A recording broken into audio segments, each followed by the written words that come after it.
Ambiance studieuse et engagement collectif à la Chambre de commerce et d'industrie du Bénin ce lundi 6 octobre. Le groupe de travail sur la croissance et le développement inclusif des micro, petites et moyennes entreprises, le GTCDI-MPME, a tenu une conférence de presse de haut niveau pour annoncer la tenue d'un symposium stratégique sur la croissance inclusive des MPME prévu les 16 et 17 octobre 2025 à l'hôtel Golden Tulip, le diplomate de Cotonou.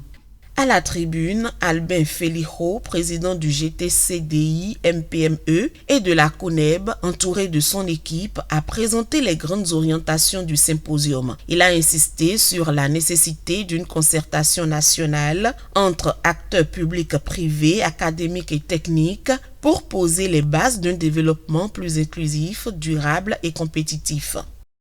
Cet instant, mesdames et messieurs, n'est pas une simple annonce. C'est le point de départ d'un élan collectif, d'une vision assumée. Celle d'un Bénin qui croit en la force de ses entrepreneurs, en l'audace de ses créateurs et en la résilience de son tissu économique. À travers cette initiative, le secteur privé béninois, réuni au sein du groupe de travail croissance développement inclusif, des PME, des MPME, affirme avec conviction sa volonté d'agir, non plus en spectateur, mais en acteur structuré, organisé, lucide et déterminé du développement national. Soutenu par la coopération allemande à travers la GIZ et accompagné par la Chambre de commerce et d'industrie Bénin, ce symposium se veut une véritable plateforme de dialogue public-privé, un espace de réflexion et d'action où se croisent les regards du gouvernement, des partenaires au développement, des universitaires, des chercheurs et du monde entrepreneurial. Car le développement inclusif n'est pas une option. Il est la voie de la compétitivité durable, le chemin d'une prospérité partagée. Au cœur de nos échanges, 3 axes de plaidoyer majeurs guideront nos réflexions. La première, faciliter la mise sur le marché des produits Made in Bénin afin de donner à nos entrepreneurs la reconnaissance et la visibilité qu'ils méritent. En second lieu, c'est d'alléger le coût du financement en agissant sur le taux d'intérêt des crédits dédiés aux MPME. Et enfin, garantir un accès équitable à la commande publique et au marché institutionnel pour que la performance devienne enfin la principale clé d'accès à l'opportunité. Ces priorités, mesdames et messieurs, traduisent notre ambition, faire des MPME le moteur vibrant, inclusif et transformateur de la croissance nationale. À la suite, Madame Huguette et le secrétaire exécutif du CONEB sont revenus sur les thématiques qui seront abordées au cours de ce symposium. De façon spécifique, nous aurons à échanger avec les acteurs de terrain, les acteurs universitaires. Nous aurons également à identifier des obstacles au développement inclusif des MPME.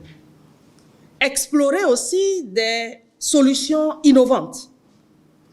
Voir à travers les discussions avec les acteurs de terrain et les acteurs des laboratoires comment est-ce qu'on peut croiser les activités de terrain et du laboratoire à travers les recherches pour aider davantage ces MPME à pouvoir non seulement se structurer, mais améliorer la qualité des produits que nous mettons sur le terrain afin de permettre à notre économie d'utiliser ces produits de façon efficiente et également de les positionner sur le marché, non seulement national, mais également international. C'est de ça qu'il s'agit. Vous n'êtes pas sans savoir, chers amis de la presse et des médias, que depuis quelques jours, une loi prise par le gouvernement est entrée en vigueur, que les produits qui n'ont pas d'attestation de mise sur le marché seront retirés purement et simplement des rayons. Et les pauvres femmes qui ont leur MPME ne vivent que de ces produits. Que faire?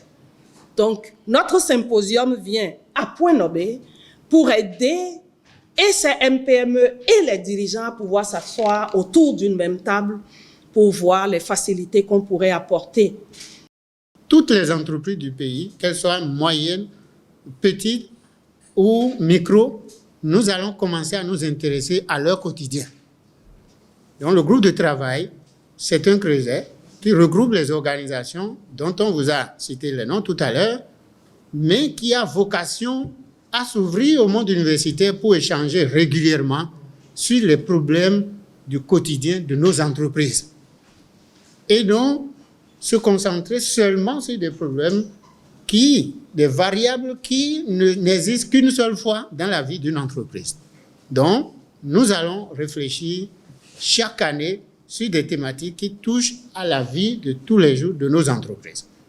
Ça veut dire que c'est un interlocuteur qui va interagir avec les pouvoirs publics pour que la manière d'identifier de nouveaux projets et nouveaux programmes qui touchent la vie des entreprises change. Qu'ensemble, nous participons à élaborer les diagnostics. Ensemble, nous co-construisons des solutions qui garantissent la croissance de nos entreprises. Après l'étape de l'échange avec les professionnels des médias qui ont effectué le déplacement de cette conférence de presse, le président du GTCDI MPME, Albin Felijo, a refermé cette rencontre d'information sur une note de mobilisation. Nous avons compris qu'il fallait que nous nous structurons, que nous mutualisons nos efforts et que par ces canaux-là que nous mettons en place, eh bien, nous arrivons à faire ou à proposer des requêtes, des solutions et au besoin même des recommandations. Et forcément, on ne peut pas faire tout ça sans avoir mis en place les questions de suivi et évaluation pour se dire, voilà, etc. Soyez franchement notre interlocuteur auprès de ceux qui doivent pouvoir nous entendre et on vous donne rendez-vous les 16 et 17 octobre. C'est à Golden Tulip. C'est une première, mais une belle et bonne première. À travers cette initiative, le GTCDI MPME se positionne comme un catalyseur de changement déterminé à bâtir au Bénin un écosystème entrepreneurial compétitif, résilient et durable.